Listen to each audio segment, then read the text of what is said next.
Bueno, ¿se acuerdan entonces que habíamos hablado de las alteraciones del ciclo sexual y habíamos dicho alteraciones del ritmo y alteraciones de la cantidad? Alteraciones de la cantidad que dependían del útero, alteraciones del ritmo que dependían del ovario.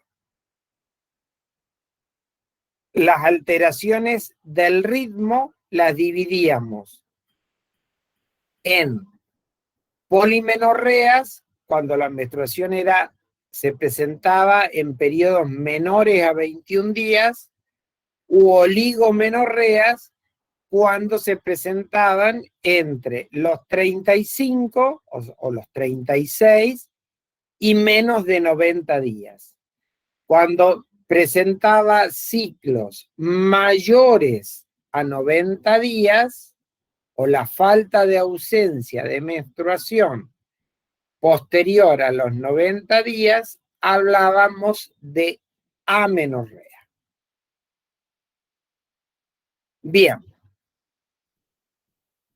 Entonces, definimos la amenorrea como la ausencia de menstruación en la edad fértil en un periodo superior a 90 días. La amenorrea es un síntoma, ¿sí?, que puede expresar uno o más trastornos que aparecen en el eje hipotálamo-hipófiso-gonadal. Fisiológicamente y sincrónico con la edad cronológica, debería provocar los cambios cíclicos responsables de la menstruación, esa regulación del eje hipotálamo-hipófiso-gonadal. Cuando aparece alguna alteración, podrá aparecer el síntoma amenorrea. Entonces, las podemos clasificar en amenorreas fisiológicas o patológicas. ¿Qué situaciones normales a lo largo de la vida no vamos a tener amenorreas? Bien, en la mujer o en la niña no podemos hablar de amenorrea porque no ha tenido todavía su menarca, ¿sí? Pero vamos a tener una amenorrea fisiológica durante el embarazo, el puerperio y la lactancia. La amenorrea de la lactancia podrá ser más o menos prolongada dependiendo de cada mujer y fundamentalmente esto va a estar dado por la liberación de prolactina que me va a mantener los ciclos anovulatorios. Otra amenorrea fisiológica que se va a producir va a ser en la menopausia, cuando la mujer cesa su función ovárica.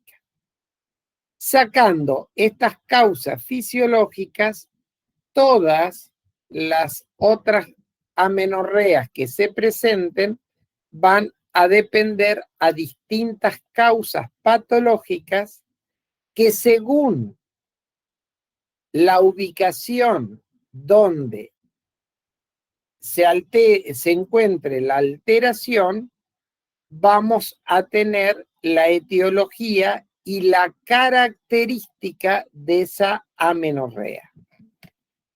Entonces, estas amenorreas las podemos clasificar según el nivel hormonal.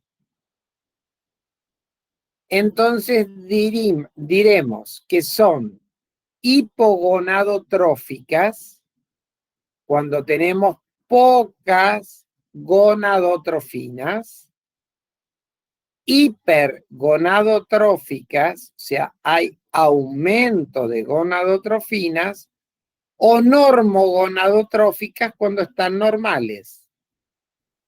Y podrán ser con poca cantidad de estrógeno o con cantidad de estrógeno normales. Entonces vamos a tener que si tenemos una amenorrea hipogonadotrófica con poca cantidad de estrógeno, o sea, es hipogonadotrófica, hipoestrogénica, la afectación ¿dónde va a estar? ¿En el hipotálamo o en la hipófisis? Si tenemos muchas gonadotrofinas, pero poca cantidad de estrógeno, la afectación va a estar en el ovario. Y si tenemos gonadotrofinas normales con producción de estrógeno normal, la afectación va a estar en el útero.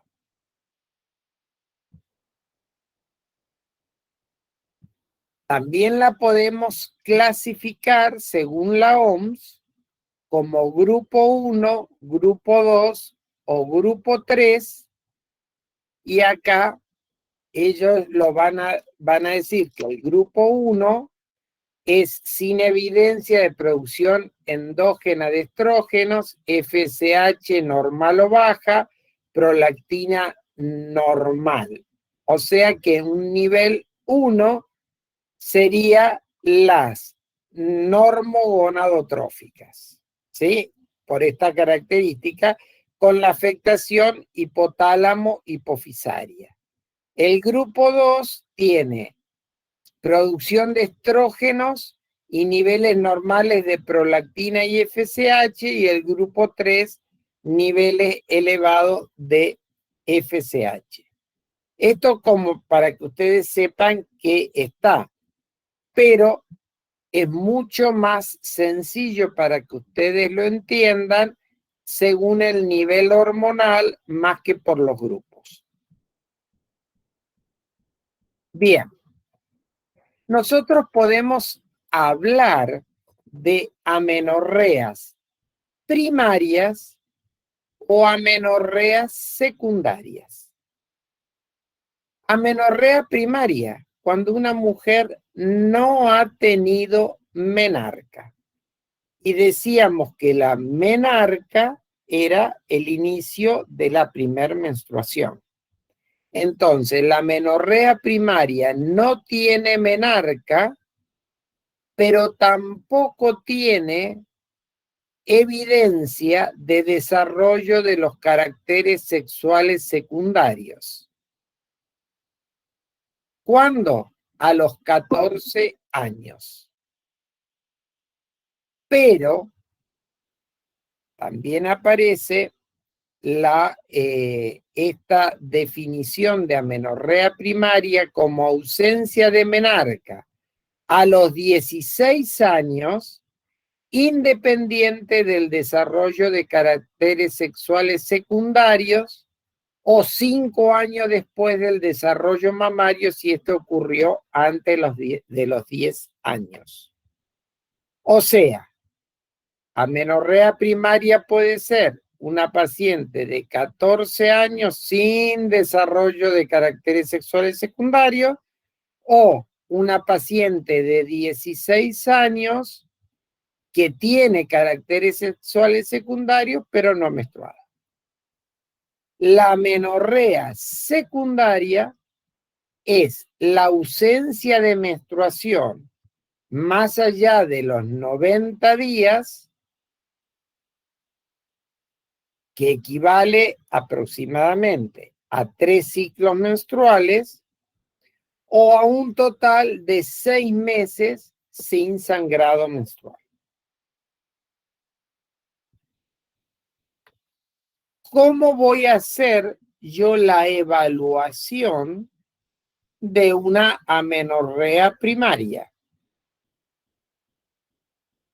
Flor de lío se desarma a ustedes cuando ven este flujograma para ver qué es lo que pasa, ¿sí? Entonces, ante una amenorrea primaria, o sea, una niña de 16 años con caracteres sexuales secundarios o una de 14 años sin menarca y sin caracteres sexuales secundarios. ¿Qué voy a hacer? Primero, anamnesis y examen físico. Entonces veo si están presentes los caracteres sexuales secundarios. ¿Cuáles son los caracteres sexuales secundarios?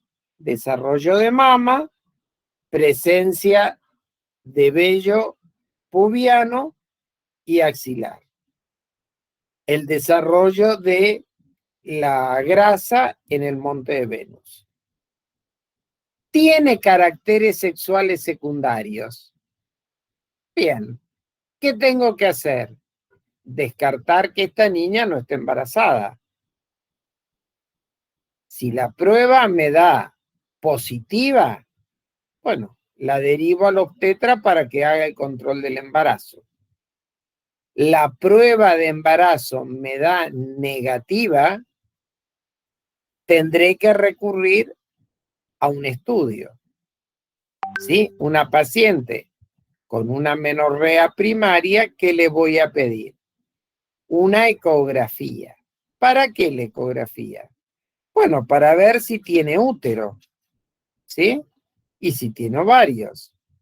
Fundamentalmente puede no menstruar porque no tenga útero. O sea que hay una malformación en su desarrollo y si no tiene útero o tiene un útero anormal, ¿qué hago? La voy a mandar al genetista para que estudie el cariotipo. Si me informa que tiene un cariotipo normal, bueno, ya veré cómo sigo.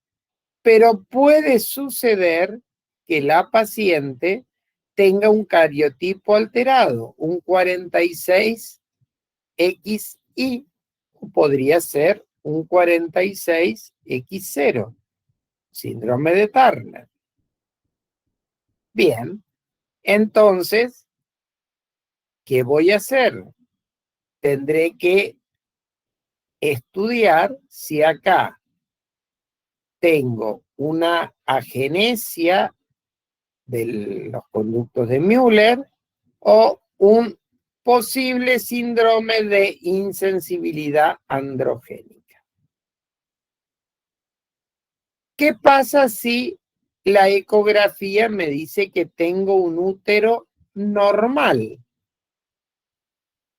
Bueno, tengo útero, pero no menstrua. ¿Qué puede pasar? Bueno, no puede evacuar esa cantidad de sangre. Entonces hay una obstrucción del vaciado de ese útero.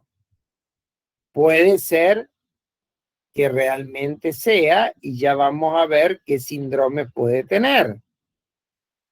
O puede no estar obstruido, ¿sí?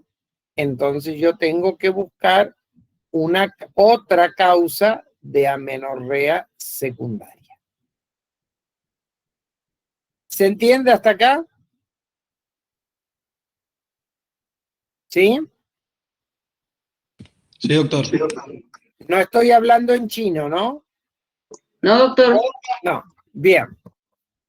Bueno, yo descubro en el examen físico que la paciente no tiene caracteres sexuales secundarios, o sea, no tiene desarrollo mamario, no tiene vello pubiano, no tiene vello axilar, no tiene desarrollo de tejido adiposo en Monteverde. Bien, ¿qué hago? Voy a medir las hormonas FSH primeramente, ¿sí?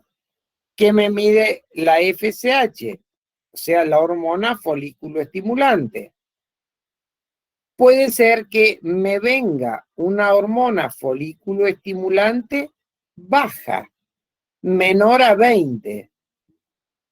Entonces, ¿qué hago? Bueno, voy a avanzar y voy a pedir prolactina. Voy a pedir una resonancia magnética cerebral y también voy a pedir una prueba de función tiroidea. Bien, con todo esto yo puedo encontrar que tenga una FSH baja y el resto de los resultados sean normales. Entonces, con una FSH baja, ¿yo qué voy a pensar? En un problema que está sentando a nivel hipotálamo hipofisario. Puede ser también que me venga una función tiroidea anormal. Tendré que corregir la función tiroidea.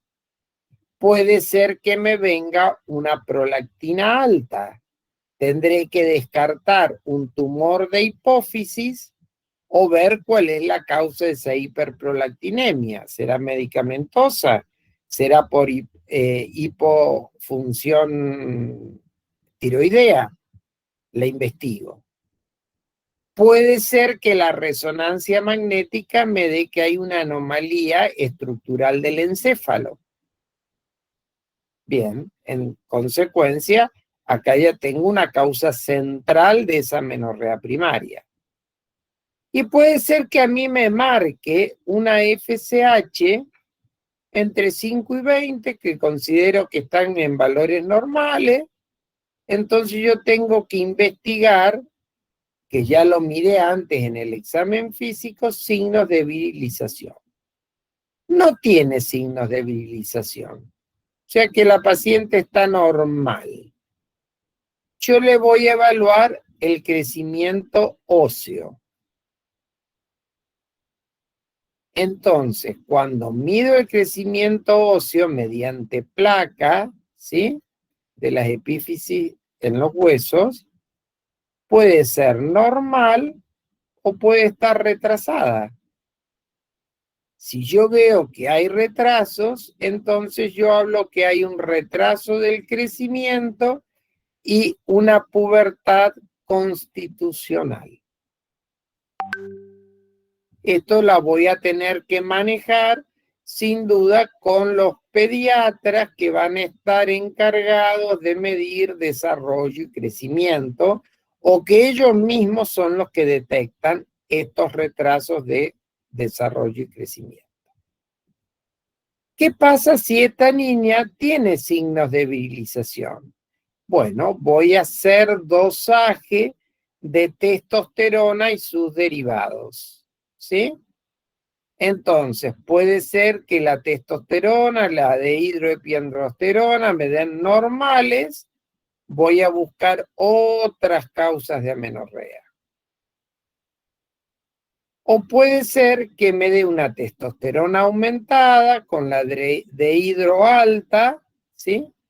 Entonces, esta chica no ovula porque estoy ante la presencia de un síndrome hiperandrogénico, ¿sí?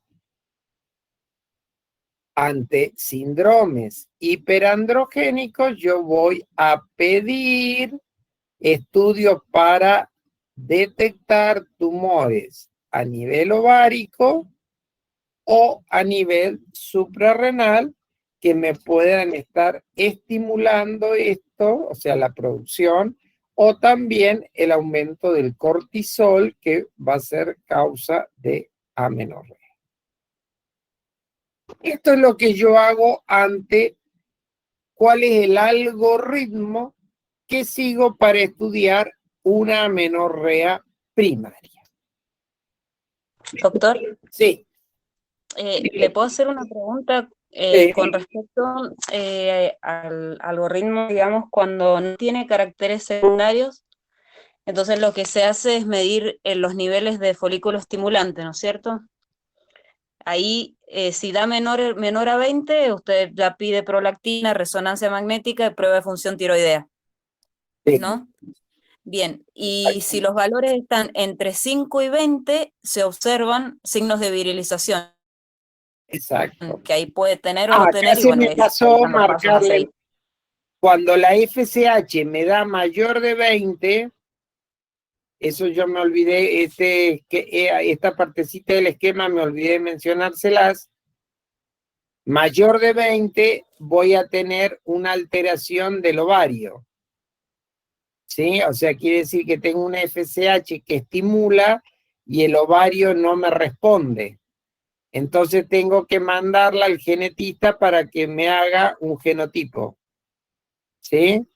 Entonces, si el genotipo es normal, voy a, con una FSH aumentada, puede ser una insuficiencia ovárica. Pero si el cariotipo anormal, me está hablando de un trastorno genético y tendré que investigar cuál es. ¿Sí? Eso se los agregué ahora con una FSH mayor de 20. O sea que sería entre 5 y 20, menor a 20 y mayor a 20, sería los valores. Exacto. En la que es Bien. menor de 20, voy a volver a dosar y veo cuánto es. Cuando es menor de 5, ¿sí? Ahí hablo de una hipofunción hipotálamo hipofisaria. Cuando está entre 5 y 20, hay estudios, función tiroidea, anormalidades estructurales, hiperprolactinemia. ¿Sí? Ah, porque yo noté que menor a 20 se pedía la prolactina, resonancia magnética y prueba de función tiroidea. Y entre Menor 5 a y 20 se 20. investigaban signos de virilización. No, menor a 20, usted Sí, va a pedir prolactina, resonancia y prueba de función tiroidea. ¿Sí? sí. Cuando Ujú, pide eso, la FSH le puede dar menor de 5, ¿sí? Y si le vuelve a dar menor de 5, ahí habla de una hipofunción tiroidea. Pero también puede darle entre 5 y 20, ¿sí? sí. Entonces ahí investiga Ujú, signos de virilización. Y ujú, también puede ser que cuando en una menor de 20, como pide, puede tener una función tiroidea normal o anormal o una hiperprolactinemia, ¿sí? ujú, ujú. Todo causa de lo mismo. Sí, Bien, sí, sí. Bien. Gracias, doctor. muy bien. Bueno, vamos a ir a la clasificación ahora según los compartimientos. Entonces, tenemos la afectación del compartimiento 1, sería la disfunción a nivel central, hipotálamo, hipofisaria o sistema nervioso central. Comportamiento, es la hipotalámica, el compartimiento 1, hipotalámica o sistema nervioso central. Compartimiento 2, la alteración va a estar a nivel hipofisario. ¿Dónde? Adenohipófisis. Compartimiento 3, la afectación es a nivel ovárico. Y compartimento 4, la alteración va a estar en el útero y en la vagina. ¿Sí? Acá lo tienen ustedes, según el sector afectado, acá tienen el esquema de todo el eje hipotálamo, hipófiso, gonadal. Entonces, sector 1, sistema nervioso central e hipotálamo. Sector 2, adenohipófisis. ¿Sí?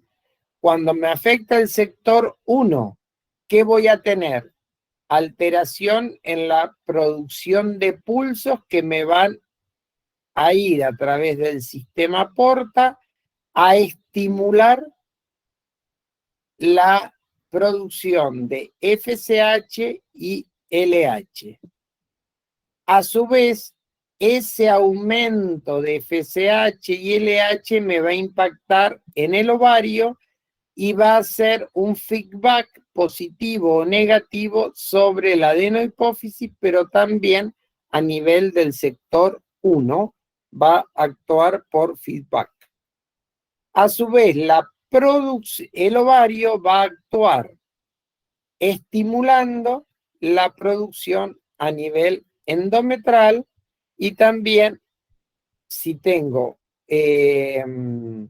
alterada sobre la mama, pero sobre la mama no me actúan, es la desarrollo mamario, pero la alteración la voy a tener con la prolactina cuando la afectación la tengo en la adenohipófisis. Entonces, acá tenemos que sobre el hipotálamo, ¿cuáles son los neurotransmisores? Los opioides que tienen un efecto negativo. La noradrenalina también tiene un efecto positivo y van a actuar sobre hipotálamo. Hipotálamo produce gen RH que va a ir a actuar sobre la adenohipófisis. A su vez, dopamina tiene un efecto inhibidor sobre adenohipófisis. ¿Sí? La adenohipófisis me va a producir FSH y LH que va a actuar sobre el ovario y prolactina, ¿sí?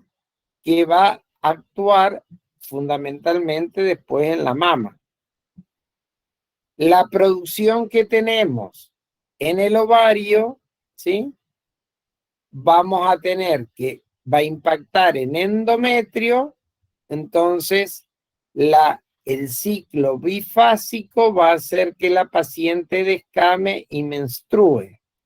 Entonces, la interacción o los feedback que se producen a nivel hormonal, los positivos o negativos son los que me van a determinar si el buen funcionamiento o no y la aparición de las amenorreas.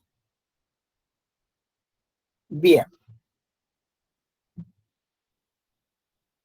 Vamos a empezar ahora a ver,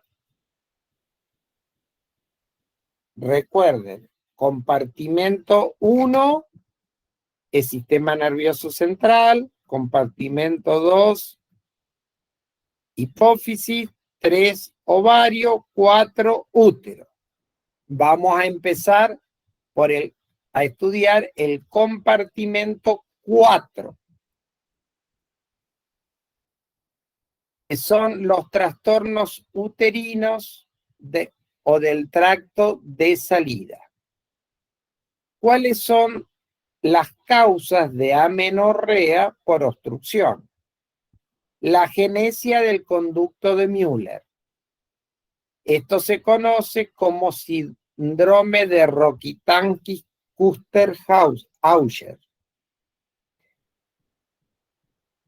¿En qué se caracteriza este síndrome? No vamos a tener desarrollo porque me faltó hay agenesia del conducto de Müller. Pero puede no ser que haya una agenesia y tengo un himen imperforado. O puede ser que tenga tabiques vaginales. O puede ser que el cuello no se haya desarrollado. O puede ser el síndrome de Asherman o de sinequias uterinas. Estas son todas las causas que me obstruyen, ¿sí?, la salida de la menstruación. Algunas afectando el útero y otras impidiendo exactamente el tracto de salida. Vamos a empezar por el síndrome de Rokitansky-Kuster-Usher. Se caracteriza por tener una alteración del cariotipo. No tienen alteración del cariotipo. Son pacientes con cariotipo 46XX. Es la causa más frecuente de amenorrea primaria y no está relacionado a la herencia.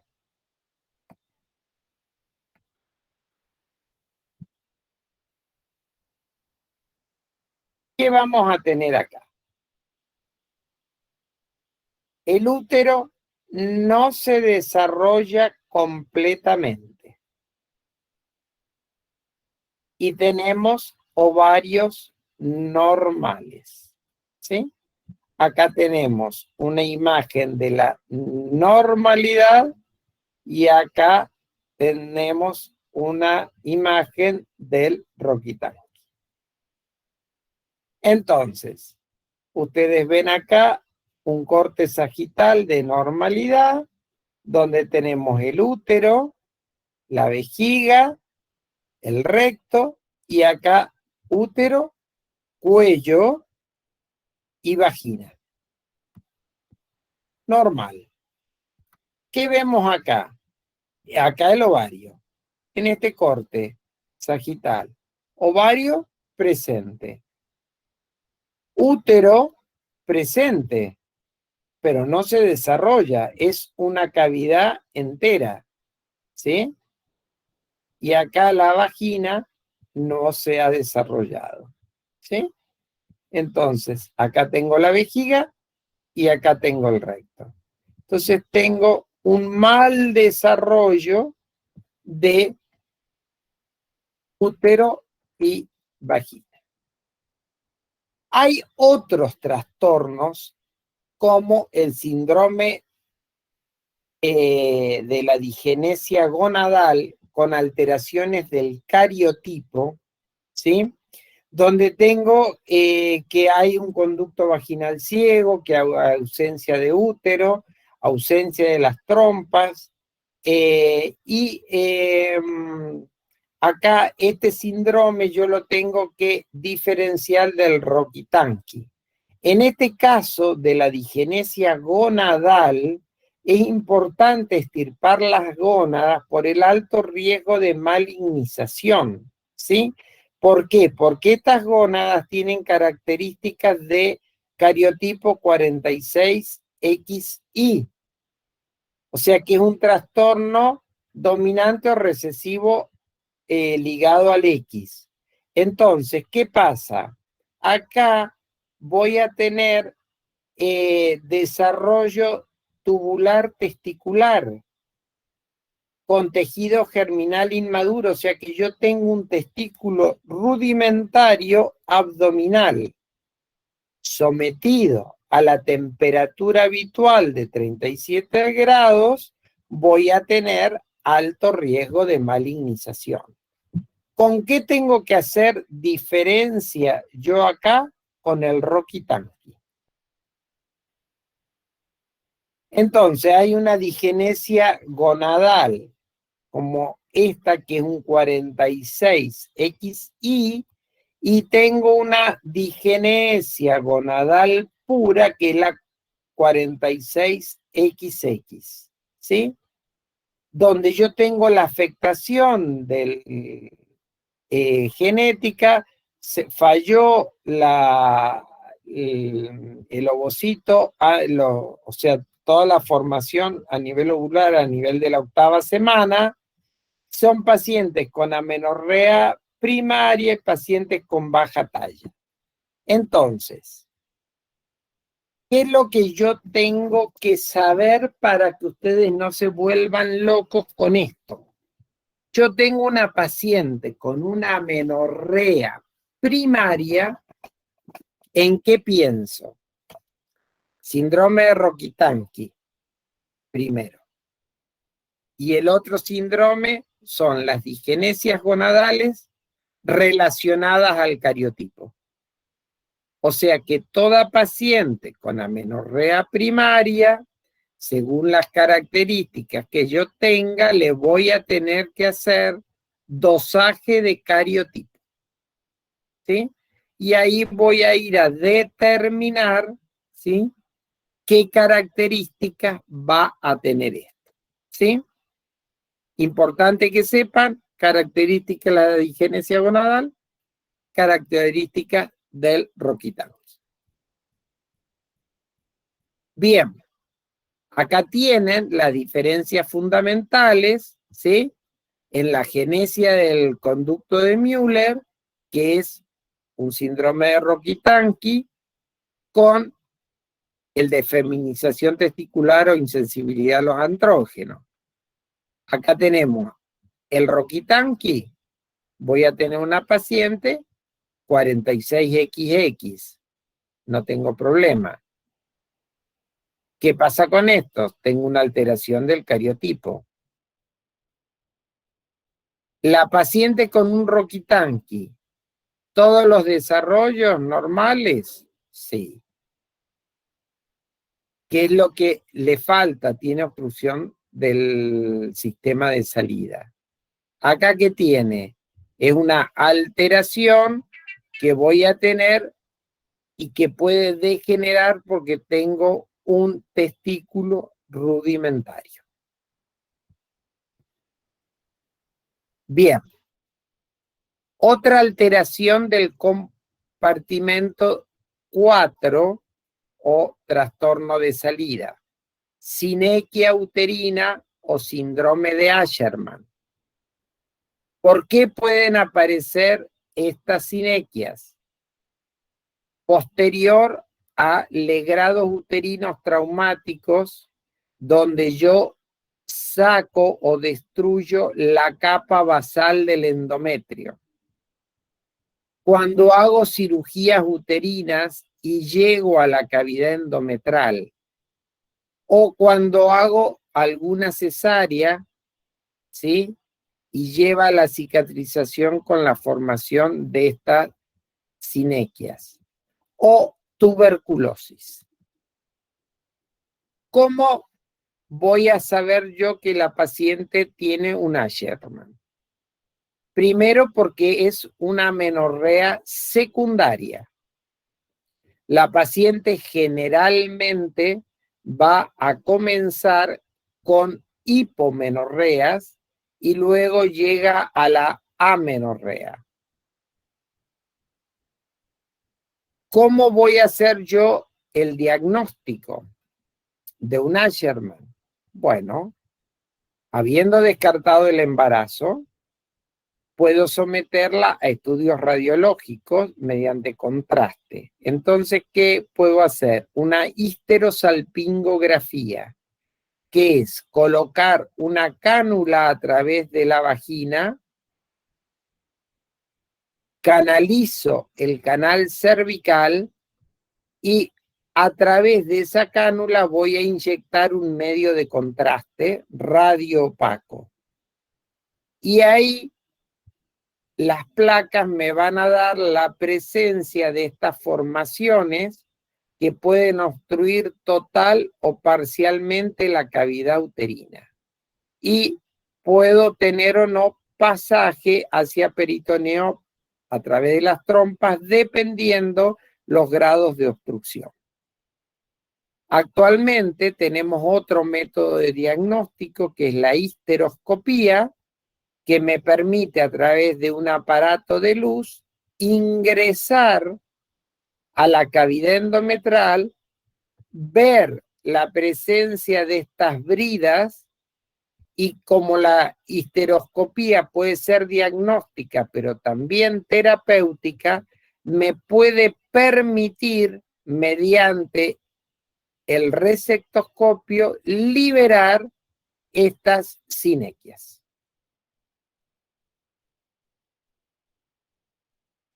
Entonces, yo lo que voy a hacer a través de la histeroscopía es resecar ese tejido cicatrizal.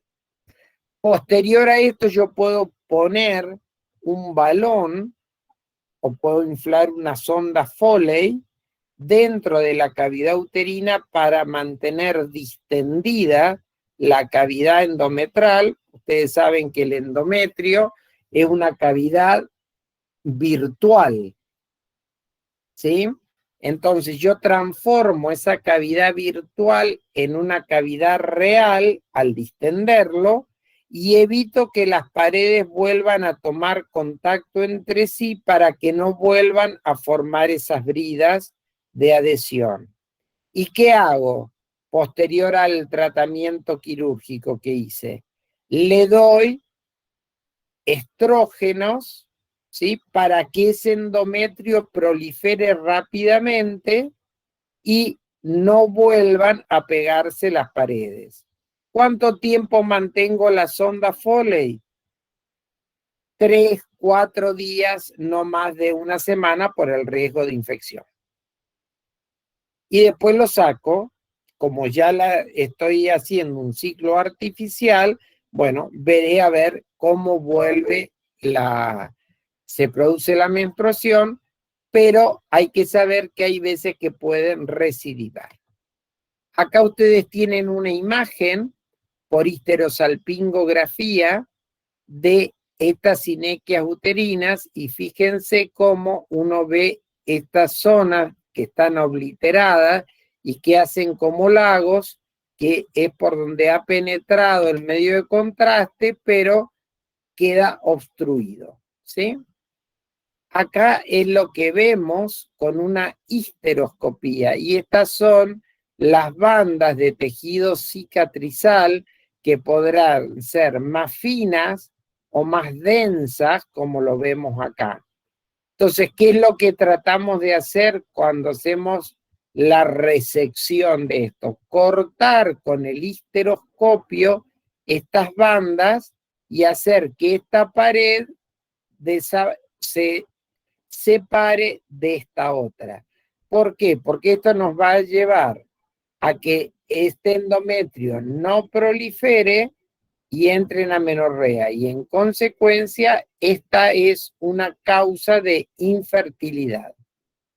Y acá vemos otras sinequias uterinas que, ven acá, este es el asa del resectoscopio que va a cortar toda esta sinequia y acá está haciendo el corte que se hace mediante el resectoscopio que actúa por corriente. Entonces, cuando yo tengo la sospecha de un síndrome de Asherman, ¿qué hago? Pido una ecografía.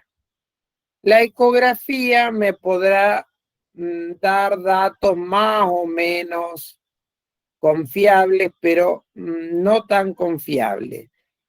Mejor diagnóstico me lo da la histerosonografía, que es la inyección a través de colocar una sonda K30 a través del orificio cervical y colocar solución fisiológica para distender esa cavidad endometrial. Entonces, ahí sí la histerosonografía me podrá dar mejores resultados.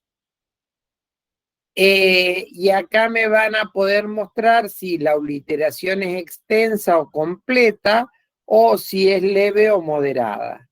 Acá yo iré en caso de que sea leve o moderada, voy a hacer una histeroscopía y si veo que necesito, paso a la histeroscopía operatoria con la resección en el caso de las obliteraciones extensas. Y en las débiles a veces no necesito o con un procedimiento que no es de corte, sino de debridación, lo puedo realizar. ¿Sí? Posteriormente voy a realizar con nuevos controles para ver cómo está con esto y hay veces que tengo que repetir el procedimiento terapéutico. Bien. Con esto yo dejaría terminada por hoy la clase. Nos va a quedar ver las alteraciones de los compartimentos 3, 2 y 1, ¿sí? Para el próximo martes.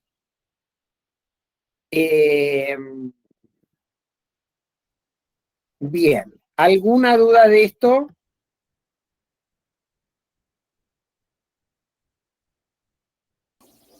Una sola cosa, doctor. Sí. En el esquema que vimos recién para el diagnóstico del síndrome de Asherman, donde decía ecografía contrastada, ¿sería lo mismo que poner histerosonografía? Sí, exacto. Bien, listo, Sí. eso nada más. En realidad, la histerosono me va a determinar eso, me puede determinar pólipos, me puede determinar miomas. Lo voy a usar la histerosono para el diagnóstico de estas causas estructurales que en general me dan sangrados uterinos anormales. Bien, gracias. Pero ante una imagen que no sea clara, en vez de la ecografía empezamos a recurrir a la histerosonografía. Empezamos con la ecografía. Primero la ecografía y según los síntomas que tenga, usted podrá pedir una histerosono, si es que se la pueden hacer. Puede pedir una histerosalpingo, porque la histerosalpingo usted la usa como estudio de fertilidad para ver también permeabilidad tubaria. Y si tengo pasaje a peritoneo, o puedo ir a una histeroscopía diagnóstica. Bien, gracias, doctor. Doctor, a mí se me ha hecho un poco de lío porque, bueno, cuando dijo que en un síndrome de Asherman, uno una vez que descarta el embarazo, se puede hacer radiografía mediante contraste y ahí habló de la histerosalpingografía, ¿no es cierto? Sí. Bien, o de la histeroscopía también, dijo que era diagnóstica y terapéutica, pero ¿cómo sería entonces el orden a seguir? ¿Es histerosonografía, histerosalpingografía? ¿Cuál es? Depende de lo que usted tenga. Bien, Usted tiene histerosono, le hace histerosono. ajá, ¿Sí? ujú, No tiene histerosono porque no hacen, bueno, ujú, podrá pedir en ese caso una histerosalpingografía. Hay que recordar que puede utilizar en la histerosalpingografía medios yodados o no. Entonces ahí tendrá que ver la alergia o no. En general, ujú, la histerosalpingo es un estudio que resulta dificultoso, o sea, es doloroso para la paciente, no es cómodo. ajá, Y puede, si dispone del histeroscopio, directamente puede ir ante la sospecha, porque usted tiene sospecha del Asherman, ¿sí? ujú, Porque tiene los antecedentes de cirugías previas, puede ir directamente a una histeroscopia diagnóstica, ujú. ¿sí? Y o terapéutica después según lo que encuentre. Claro, o sea que en base a la disponibilidad de estudios es con lo que uno Es debería. cómo va actuando, exactamente. Sí. Bien, muchas gracias. Bueno, ¿ninguna otra duda?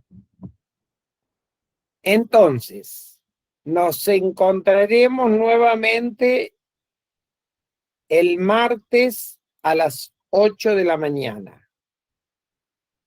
Vamos a terminar el tema amenorrea y vamos a avanzar a anticoncepción.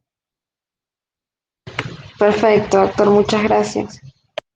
Nos vamos, van a tener ya actividad para hacer a través de la cátedra virtual, con fechas de entrega.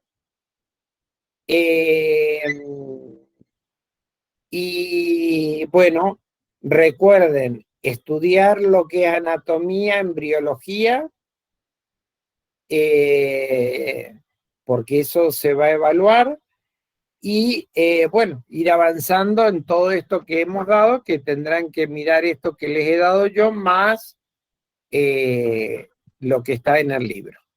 ¿De acuerdo? Doctor, Sí. le hago una pregunta. Con respecto a embriología, específicamente, o sea, la formación de los genitales externos e internos, Claro, ajá, porque para entender bien por qué se produce la genesia, o las malformaciones del aparato reproductor, y ahí va a tener que saber de qué, cuál es el sustrato embriológico que Claro, ¿de dónde se deriva? afectó. ¿Mm? Acá Ajá. me están preguntando si la entrega es a través de la cátedra virtual. Sí, todas las actividades las tienen en la cátedra virtual y tienen que mirar en la sección avisos y en la parte donde va a decir actividades prácticas. ¿Mm? Donde está la parte de trabajo práctico, ahí van a ir teniendo las distintas actividades que tienen que ir haciendo. ¿De acuerdo? Doctor, ya hay 2 actividades subidas, pero no tienen fecha de entrega. Bueno, puede ser que tengan actividad subida y que esa yo no les haya puesto fecha de entrega. Puede ser la de terminología, me parece, ¿no? Terminología y examen genital. Claro. Esas, pero ahora yo les voy a subir ya un trabajo práctico de examen genital para que ustedes lo hagan en la casa. Bien, muchas Les gracias. voy doctor. adelantando que vayan comprando un melón, porque lo tienen que hacer con eso. ¿Mm? Como tienen mañana feriado, pueden entretenerse con el trabajo práctico. Bueno, ¿alguna otra duda, chicos? 30 ya se han ido, más o menos. Empezamos con 99, han quedado 65. Bien. Hay hambre. Hay hambre, hay hambre. Y muy denso porque hemos estado toda la mañana. Llevamos casi 4 horas de actividad. Bueno, muy bien. Nos veremos el próximo martes, chicos, a las 8. Muchas gracias, doctor. Gracias, doctor. Hasta luego. Nos vemos. Adiós. Gracias, doctor. Hasta luego. Adiós.